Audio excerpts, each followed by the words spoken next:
Demand zone എന്ന് വെച്ചാൽ break of സ്ട്രക്ചറിന് കാരണമായ അപ്വേർഡ് മൂവ്മെൻറ്റ് തന്ന ക്യാൻഡിൽ ആണ് നമ്മുടെ ഡിമാൻഡ് സോണായിട്ട് നമ്മൾ കണക്കാക്കുന്നത്. ഈ ഫിഗറിൽ ഈ ഒരു ക്യാൻഡിലാണ് നമ്മുടെ ഡിമാൻഡ് സോൺ.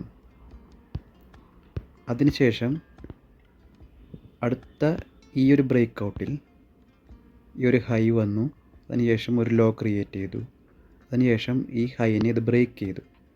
അപ്പോൾ ഇവിടെ വരുന്ന ഒരു മാർക്കറ്റ് ഷിഫ്റ്റിൽ ഈ വരുന്ന ലോയാണ് ഇവിടുത്തെ ഡിമാൻഡ് സോൺ. അതുപോലെ ഇതിങ്ങനെ മുകളിലേക്ക് നോക്കൂ, ഈ ഒരു ഏരിയയിൽ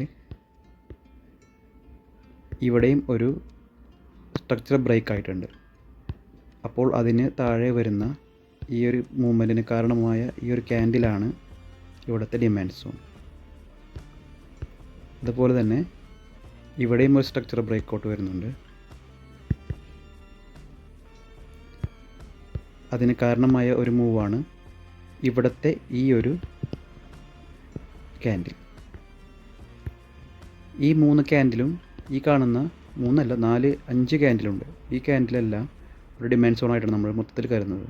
ടോട്ടലി നോക്കുകയാണെങ്കിൽ നമ്മുടെ ഈ ഒരു ഏരിയ മൊത്തം നമുക്കൊരു ഡിമാൻഡ് സോണായിട്ട് നമുക്ക് കരുതാം. ഇനി സപ്ലൈ സോണിൻ്റെ കാര്യം പറയുകയാണെങ്കിൽ നേരെ തിരിച്ചാണ്. നോക്കൂ, ഇപ്പോൾ ഈ ബ്രേക്ക് ഓഫ് സ്ട്രക്ചറിന് കാരണമായ ഡൗൺ സൈഡ് മൂവ്മെൻറ്റിൽ ഏത് ക്യാൻഡിലാണോ അതാണ് ഇവിടുത്തെ ഡിമാൻഡ് സോൺ.